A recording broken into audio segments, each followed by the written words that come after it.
ગઈ તારીખ 30/5/2024ના રોજ રાત્રિના સમયે એ ડિવિઝન પોલીસ સ્ટેશનમાં જે બનાવ બનેલો તે અંતર્ગત સંજય રાજુભાઈ સોલંકીની ફરિયાદ આઈપીસીની કલમ 307 કિડનેપિંગ એટલે કે 365 રાયોટિંગ આ ઉપરાંત એટ્રોસિટી મુજબ ગુનો દાખલ કરવામાં આવેલો. બનાવની ગંભીરતાને ધ્યાને રાખી જૂનાગઢ જિલ્લાના એસઓજી એલસીબી આ ઉપરાંત એ ડિવિઝન પોલીસ સ્ટેશનની અલગ અલગ ટીમો પાડવામાં આવેલી. આ ગુનાની તપાસ દરમિયાન જે ફરિયાદીએ જણાવેલું કે જે બાઇક અથડાવાથી બોલાચાલી થયેલી તે બાબતે 31 તારીખના રોજ વહેલી સવારે 3 વાગ્યા આસપાસ આ જે ફરિયાદીને અન્ય આરોપીઓ 3 ગાડી લઈને આવેલા અને અહીંથી છે ગોંડલ બાજુ લઈ ગયેલા. ત્યાં કોઈ અપરિચિત જગ્યાએ તેને મારેલો તેનો ન્યૂડ વિડીયો ઉતારેલો અને ત્યારબાદ ફરી પાછો કિયાના શોરૂમ પાસે અહીંયા ઉતારી ગયો. તો આ બાબતે છે જૂનાગઢ જિલ્લા પોલીસ દ્વારા જે નેત્રમના કેમેરા લાગેલા છે તેનું સતત સર્વેલન્સ દરમિયાન આ જે 3 ગાડીઓ હતી તે આઈડેન્ટિફાઈડ કરવામાં આવેલી કે કેટલા વાગે જૂનાગઢ સિટીમાં એન્ટર થાય છે, કયા કયા લોકેશન પર ફરે છે. ત્યારબાદ અગાઉ જે તપાસ કરવામાં આવેલી તેમાં કુલ 3 આરોપીઓની ધરપકડ કરવામાં આવેલી. નામદાર કોર્ટ દ્વારા તેમને દિન 2ના રિમાન્ડ મંજૂર થતા રિમાન્ડ દરમિયાન પણ પૂછપરછ કર્યા બાદ તેમને જેલ હવાલે કરવામાં આવેલા અને હાલ જ્યુડિશિયલ કસ્ટડીમાં છે. વધુમાં ગઈકાલે રાત્રિના રોજ LCB PSI Shri DK Jhala અને એ ડિવિઝન પીઆઈ વત્સલ સાવજ આ જે બંને ટીમો છે જ્યારથી ગુનો બન્યો ત્યારથી ગોંડલ અને તેની આસપાસ આરોપીની શોધખોળ માટે છેલ્લા 4-5 દિવસથી આ વિસ્તારમાં પ્રયત્નશીલ હતી. ટેકનિકલ સર્વેલન્સ અને હ્યુમન સોર્સિસના આધારે એવી બાતમી મળેલી કે ગણેશ જયરાજસિંહ જાડેજા અને અન્ય જે આરોપીઓ છે તે કોટડા સાંગાણી પાસે આવેલા અડમતાળામાં ભગીરથસિંહની વાડીમાં આ લોકો આવવાના છે. તો હકીકતને ધ્યાને રાખી LCB Shri PSI Shri DK Jhala અને એ ડિવિઝન પીઆઈ વત્સલ સાવજ તેમની ટીમ દ્વારા આ જે ગણેશ જાડેજા અને અન્ય જે 7 આરોપીઓ છે તેમને બ્લેક કલરની ફોર્ચ્યુનર અને મહિન્દ્રા થાર બંને ગાડી સાથે રાઉન્ડ અપ કરવામાં આવેલા. ત્યારબાદ રાત્રિના સમયે તેમના વિરુદ્ધ પ્રાથમિક પુરાવો મળતા આ જે ગુનો દાખલ થયેલો તેના કામે છે ધરપકડ કરવામાં આવેલ છે. અન્ય જે 7 આરોપી છે તેવા જશપાલસિંહ ઉર્ફે જેકે રાણા, ઇન્દ્રજીતસિંહ ઉર્ફે ઇન્દુબા જાડેજા, પૃથ્વીરાજસિંહ ઉર્ફે પૃથુબા જાડેજા, દિગ્પાલસિંહ ઉર્ફે દિગુબા જાડેજા, સમીર ઉર્ફે પોલાદ, અકરમ તરકવાડિયા, રમીશ પઠાણ આમ કુલ આ સિવાયના અન્ય 7 આરોપીઓની છે ધરપકડ કરવામાં આવે છે. સાહેબ આખું આ ઓપરેશન જે રીતના ગણેશની વાત સ્પષ્ટતા જે આમાં LCB PSI Shri DK Jhala અને એ ડિવિઝન પીઆઈ વત્સલ સાવજની જે બંને ટીમો હતી, પરંતુ આપ પણ જાણો છો કે આરોપીની સંખ્યા 8 છે અને પોલીસની 2 ગાડીઓ. તો આ જે વાત કરી છે કે ફોર્ચ્યુનર ગાડી એ ગુનાના કામે કબજે કરવામાં આવેલી છે. તે ગાડી ચલાવનાર પણ પોલીસ હતી. ગાડીમાં જે ક્લીનરની સીટ પર પણ પોલીસ કર્મચારી હતા જે પ્રાઇવેટ રેસમાં રેકી કરવા ગયેલા હતા. ગાડીની અંદર અન્ય આરોપીઓ હતા, પરંતુ જે આપ મીડિયાના માધ્યમથી પણ જે જાણવા મળ્યું ગણેશને જે ડીકે ઝાલાની જે ટીમ છે તેમની સાથે સરકારી બોલેરો ગાડીમાં લાવેલા, ફોર્ચ્યુનર ગાડીમાં એમને કોઈ લાવેલું નથી. સર કેવા બધા ચાર્જ લગાવ્યા છે? એટ્રોસિટી છે, એક્સટોર્શન છે, અપહરણ છે.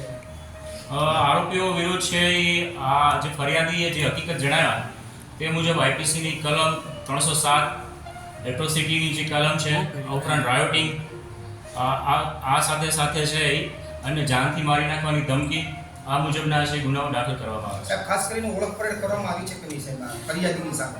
હાલ આરોપીઓ છે એ રાઉન્ડ અપ કરવામાં આવેલા, એરેસ્ટ કરેલા છે. અન્ય 3 આરોપીઓ માટે અમે ઓલરેડી છે એક્ઝિક્યુટિવ મેજિસ્ટ્રેટને રિપોર્ટ કરેલો છે, પરંતુ જે મતગણતરીનું કામગીરીમાં રોકાયેલા હોવાથી મામલતદારશ્રી દ્વારા જે તે સમયે તારીખ આપવામાં આવેલી નથી. આજે જે 8 આરોપીની ધરપકડ કરવામાં આવેલી છે તેમના માટે પણ અમે છે આજરોજ મામલતદારશ્રીને તેની ઓળખ પરેડ થાય તે માટે રિપોર્ટ કરેલો છે. વહેલામાં વહેલી તકે અમને તારીખ મળે તો અમને છે ઓળખ પરેડ કરવામાં આવશે. ફરિયાદીનું કહેવું હજુ સુધી હથિયાર કબજે કરવામાં આવેલ નથી. મોડી રાત્રે આરોપીની ધરપકડ કરેલી છે. 8 આરોપીઓની પ્રાથમિક પૂછપરછ થયેલી છે. આ ઉપરાંત તેમના મેડિકલ સારવાર કરવામાં આવેલા. હવે એમને રિમાન્ડ નામદાર કોર્ટમાં રિમાન્ડ માટે રજૂ કરવામાં આવશે. ત્યારબાદ ખાસ કરીને જે આર્મ્સ એક્ટના જે ગુનો દાખલ થયેલો છે તો એમને હથિયાર, અન્ય લોખંડના પાઇપ અને જે ન્યૂડ વિડીયો ઉતારેલો આ બાબતે તપાસ શરૂ છે. એટલે કોર્ટમાં પણ જે રિપોર્ટ સબમિટ કરવામાં આવશે રિમાન્ડ માટે પણ અમારા આજ મુદ્દા રહેશે. આ દિશામાં હજુ પોલીસની તપાસ શરૂ છે. જેથી કરીને કુલ 7 દિવસના રિમાન્ડ માંગવાના છે. સાહેબ ખાસ હજુ આરોપીઓની પ્રાથમિક પૂછપરછ થઈ છે અને એ તપાસનો વિષય છે. હજુ નામદાર કોર્ટમાંથી રિમાન્ડ પણ મેળવવામાં છે. આગળ હજુ કોઈ બીજી હકીકત આવશે તો આપ લોકોને ફરી માહિતગાર કરવામાં આવશે. સાહેબ કેટલા મોબાઈલ કબજે કરાયા છે? આરોપીઓ પાસેથી કુલ 2 મોબાઈલ કબજે કરેલા છે. તપાસમાં ગણેશ બ્લેક કલરની ટોયોટો અને મહિન્દ્રાની બ્લેક કલરની થાર આ બંને ગાડીઓ કબજે કરી છે. સર આ વિડીયો ઉતાર હાલ એવો કોઈ વિડીયો આરોપીઓ તરફથી છે આ બાબતમાં પ્રાથમિક તપાસ દરમિયાન એવું જણાવે છે કે આજે પીઠડિયા ટોલ નાકાથી આગળ છે એ માથાકૂટ થયેલી, ઝપાઝપી થયેલી. વિડીયો બાબતે હજુ ના પાડે છે. આમ છતાં રિમાન્ડ મેળવ્યા બાદ આ દિશામાં વધુ છે એ ખરેખર પૂછપરછ કરી અને આવો વિડીયો ઉતારેલો કે કેમ એ તપાસ કરવામાં આવશે. ફોન એફએસએલમાં કેમ હા, એમાં જેટલા લોકો પાસે પણ સીડીઆરને આધારે એમના મોબાઈલ હતા અને વિડીયો ઉતાર્યા બાદ ડિલીટ કર્યો કે શું કર્યું એ દિશામાં પણ તપાસ કરવામાં આવશે અને જરૂર પડે છે એ આરોપીઓના મોબાઈલ એફએસએલમાં મોકલવા. સર આ ભોગ બનનાર છે અને ક્યાં ક્યાં લઈ ગયા હતા આ લોકો અને કેટલો સમય રાખ્યો હતો? પ્રાથમિક પૂછપરછ દરમિયાન આરોપીઓ દ્વારા તેમને જે મેવાસાનું પાટિયું છે પીઠડિયા ટોલ નાકાથી આગળ ત્યાં સુધી લઈ ગયેલાની હકીકત જણાવે છે. આગળ હજુ અન્ય કોઈ પણ લઈ ગયા હોય તે વિશે સમર્થન આપતા નથી.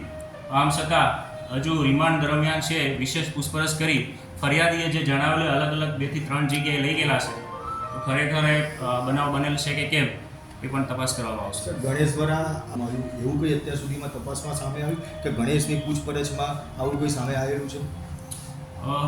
અગાઉ પણ મેં કહ્યું કે મોડી રાતે ધરપકડ કરેલી છે. 8 આરોપીઓ છે, તેમના પૂછપરછ થઈ છે. પ્રાથમિક તપાસમાં જે વિગતો કહી છે આપ સમક્ષ રજૂ કરી છે. આ ખંડણી બાબતે હજુ કોઈ વાત કરેલી નથી, પરંતુ આમાં તપાસના કોઈ પણ એંગલ છે એ બાકી નહીં રહે.